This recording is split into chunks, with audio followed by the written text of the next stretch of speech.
Praise the Lord. വേഗം വരുന്നവനായ നമ്മുടെ കർത്താവായ യേശുക്രിസ്തുവിൻ്റെ നാമത്തിൽ എൻ്റെ സ്നേഹവന്ദനങ്ങളെ ഞാൻ അറിയിക്കുന്നു. 1 ശമൂവേൽ 17-ാം അധ്യായം 36-ാം വാക്യം. ഇങ്ങനെ അടിയൻ സിംഹത്തെയും കരടിയെയും കൊന്നു. ഈ അഗ്രചർമ്മിയായ ഫെലിസ്ത്യൻ ജീവനുള്ള ദൈവത്തിൻ്റെ സൈന്യത്തെ നിന്ദിച്ചിരിക്ക കൊണ്ട് അവനും അവയിൽ ഒന്നിനെ പോലെയാകും. ഹല്ലേലൂയ. ദൈവജനത്തെ നിന്ദിച്ച ഫെലിസ്ത്യൻ ആ കരടിയെപ്പോലെ സിംഹത്തെപ്പോലെ ദൈവം ആക്കി തീർക്കും. അവർ എൻ്റെ മുമ്പിൽ വീഴും. നോക്ക്, ദാവീദിൻ്റെ ആ ഒരു പ്രസ്താവന എത്ര ശക്തിയോടുകൂടിയാണ് ദാവീദ് പറയുന്നത്. ഇന്ന് പകൽക്കാലവും ഒരു ദൈവ പൈതലിനെ ദൈവം വിളിക്കുമ്പോൾ ഈ ഒരു കോൺഫിഡൻസാണ് ദൈവം തരുന്നത്. ഈ പ്രഭാതത്തിൽ വചനം കേൾക്കുന്ന കർത്താവിൻ്റെ പ്രിയ പൈതലെ, നമുക്ക് ആ ദൈവം മുമ്പാകെ ഒരു കോൺഫിഡൻസ് ഉണ്ട്, ഒരു ധൈര്യമുണ്ട്. നമ്മുടെ കർത്താവിൻ്റെ കരം നമ്മോട് കൂടെയുണ്ട് എന്നുള്ളത്. നെഹമ്യാവും എസ്രയും തൻ്റെ വേല ചെയ്യുമ്പോൾ ഈ ഒരു കോൺഫിഡൻസ് ദൈവം അവർക്ക് കൊടുത്തു. ജീവനുള്ള ദൈവം ഞങ്ങളുടെ കൂടെയുണ്ട്, അതുകൊണ്ട് മനുഷ്യൻ്റെ സഹായം ഞങ്ങൾക്ക് വേണ്ട, മനുഷ്യൻ്റെ ബലം ഞങ്ങൾക്ക് വേണ്ട എന്ന് അവരും ധൈര്യത്തോടെ പറഞ്ഞു. പ്രിയരെ, ജീവിതത്തിൻ്റെ ഏത് പ്രതിസന്ധിയും, ഏത് പ്രതികൂലവും, ഏത് ഫെലിസ്തീനും ദൈവത്തിൻ്റെ മഹത്വം വെളിപ്പെടുത്താനാണ്. ഏലാ താഴ്വരയിൽ 40 ദിവസം മല്ലനായ ഗോലിയാത്ത് വെല്ലുവിളിച്ചു കൊണ്ടിരുന്നു. ഇസ്രായേലിൻ്റെ മുഴുവൻ സൈന്യത്തിൻ്റെയും ഹല്ലേലൂയ ധൈര്യം ചോർന്നുപോയി. അവർ ദൈവം മുമ്പാകെ ഹല്ലേലൂയ നിലവിളിക്കാൻ തുടങ്ങി. അവരുടെ എല്ലാ ധൈര്യവും നഷ്ടപ്പെട്ട് അവർ ധൈര്യം ചോർന്നുപോയി. അവർ പരാജയത്തിലേക്ക് വീടുകൊണ്ടിരുന്ന സമയത്ത് ഹല്ലേലൂയ ഇതാ ദാവീദിനെ അവിടേക്ക് കൊണ്ടുവരുന്നു. എന്താ ഏലാ താഴ്വരയുടെ പ്രത്യേകത? എന്താ ഏലാ താഴ്വരയിൽ ജനം ഭയപ്പെട്ടു പോയത്? ഒരു ദാവീദിനെ ഉയർത്താനെന്ന് ഞാൻ പറയും. ഒരു ദാവീദിൻ്റെ മേലുള്ള ദൈവത്തിൻ്റെ വിളി മനുഷ്യർ കാണുവാൻ വേണ്ടി അത്രേ, അതുകൊണ്ടത്രേ ഏലാ താഴ്വരയിൽ ഈ പ്രതിസന്ധി വന്നത്.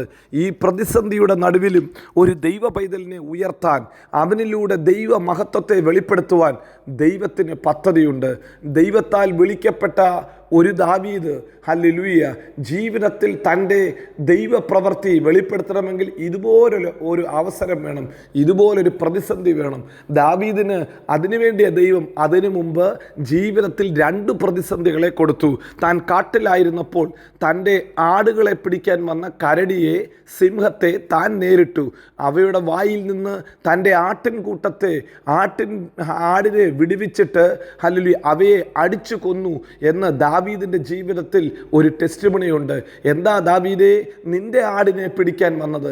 എന്താ ആടേ ഹല്ലേലൂയ ദാവീദേ നിൻ്റെ ആടിനെ ഒരു കരടി പിടിച്ചത്? ഒറ്റ കാര്യമേ ദാവീദിന് പറയാനുള്ളൂ.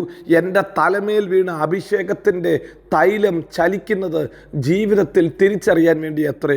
ഹല്ലേലൂയ ബാലനായ എനിക്ക്, പ്രാപ്തിയില്ലാത്ത എനിക്ക് ഈ സിംഹത്തെയും കരടിയെയും നേരിടാനുള്ള ധൈര്യം ദൈവം തന്നു. 2 അതിനുള്ള ബലം തന്നു. 3 ഹല്ലേലൂയ അതിൻ്റെ മേൽ ദൈവം ജയം തന്നു. ഇതെന്തിനു വേണ്ടിയാ? ഇതൊരു ട്രയലാ.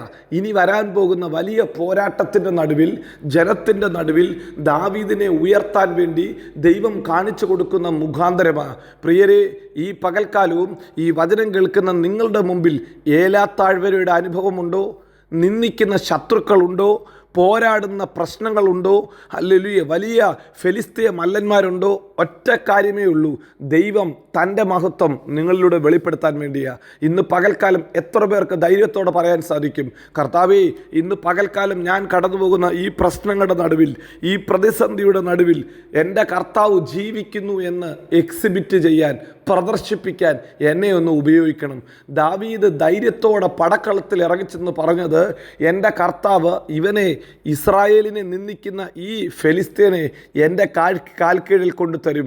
എന്നിട്ട് ഫെലിസ്തീനോടും വിളിച്ചു പറയുന്നത് അങ്ങനെ, നീ എൻ്റെ നേരെ ഹല്ലേലൂയ വലിയ ആയുധങ്ങളുമായിട്ടൊക്കെയാണ് വരുന്നത്, നിനക്ക് യുദ്ധ സാമർഥ്യം കാണും, പക്ഷെ ഞാൻ വരുന്നത് നീ നിന്ദിച്ച ഇസ്രായേലിൻ്റെ ദൈവമായ യഹോവയുടെ നാമത്തിലാണ്. പ്രിയരെ, അവിടെ ഉയർത്തിയത് കർത്താവിൻ്റെ നാമമാണ്. കർത്താവിൻ്റെ നാമം ബലമുള്ള ഗോപുരമാണ്. നീതിമാൻ അതിലേക്ക് ഓടിച്ചെന്ന് അഭയം പ്രാപിക്കുന്നു എന്ന് സദൃശവാക്യത്തിൽ നാം വായിക്കും. വായിക്കുന്നുണ്ട്. കർത്താവിൻ്റെ നാമം ബലമുള്ള ഗോപുരമാണ്. കർത്താവിൻ്റെ നാമം വിളിക്കപ്പെട്ട എല്ലാ പേരിനെക്കാട്ടിലും വലിയ പേരാ. കർത്താവിൻ്റെ നാമത്തെങ്കിൽ സ്വർലോകരുടെയും ഭൂലോകരുടെയും അധോലോകരുടെയും മുഴങ്കാൽ മടങ്ങും. ഈ പ്രഭാതത്തിലും ഒരു ദൈവ പൈതലിന് ഉയർത്താനുള്ളത് യേശുവിൻ്റെ നാമമാണ്. ഈ രാവിലെ സമയത്ത് നിങ്ങളുടെ ഏത് ആവശ്യമാണോ അതിൻ്റെ മുമ്പാകെ ഒന്ന് വിളിച്ചു പറഞ്ഞാട്ടെ. യേശുവിൻ്റെ നാമത്തെങ്കിൽ ഈ പ്രശ്നത്തിൻ്റെ മുഴങ്കാലുകൾ മടങ്ങും. യേശുവിൻ്റെ നാമത്തെങ്കിൽ ഈ നിന്ന മാറിപ്പോകും. യേശുവിൻ്റെ നാമത്തെങ്കിൽ ഈ ആവശ്യം സംഭവിക്കും. എന്നെ ശക്തനാക്കുന്ന എൻ്റെ യേശു മുഖാന്തരം ഇതെനിക്ക് സാധ്യമത്രേ. നിന്നയുടെ ഏലാത്താഴ്വര, നാളുകളായി ശത്രു കളിയാക്കുന്ന ഏലാത്താഴ്വര, വലിയ ഭയം കൊണ്ടുവന്ന ഏലാത്താഴ്വര, വലിയ പ്രതിസന്ധി കൊണ്ടുവന്ന ഏലാത്താഴ്വര, ഒത്തിരി കഴിവുള്ളവരെ, ഒത്തിരി എക്സ്പീരിയൻസ് ഉള്ളവരെ പരാജയപ്പെടുത്തി ധൈര്യത്തെ ചോർത്തിക്കളഞ്ഞ ഏലാത്താഴ്വര ദാവീദിന് വേണ്ടി ഇത് നന്മയുടെ വാതിലായി തീർന്നു. ദാവീദിന് വേണ്ടി ഈ താഴ്വര ശത്രുക്കളുടെ മുൻപാകെ മേശ ഒരുക്കി മാനിക്കുന്ന താഴ്വരയായി തീർന്നു. ഇനി ദാവീദിനെ കുറിച്ചുള്ള അഭിപ്രായം മാറുന്ന ദിവസങ്ങളാണ്. ഹല്ലേലൂയ. ജനം വിളിച്ചു പറഞ്ഞു, ഹല്ലേലൂയ, ശൗൽ 1000 കൊന്നു, ദാവീദോ 10,000 കൊന്നു. എന്താ കാര്യം? ഈ താഴ്വരയിൽ ദാവീദ് പറയുന്നു, മരണനിഴലിൻ്റെ താഴ്വരയിൽ അവൻ എനിക്ക് മേശ ഒരുക്കി എന്നെ മാനിക്കും.